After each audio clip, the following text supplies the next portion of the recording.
If you have not received money in your Chime account despite a refund completed status, these are the main fix to this issue. First is to check the time frame.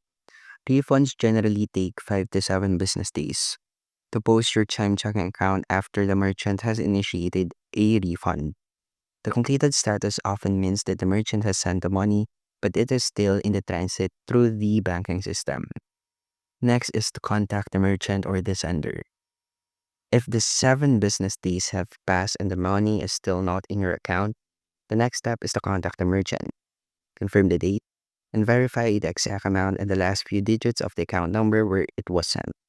Mismatched details can cause delays or rejections, and ask for a transaction ID or a tracking number. If that doesn't work, you can also contact Chime Member Services. The easiest way to reach them is through the chat function in the Chime app.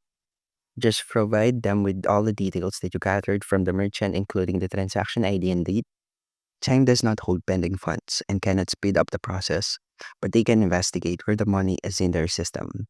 And that's how you can fix if your Chime refund is completed but there's no money. And thank you for listening.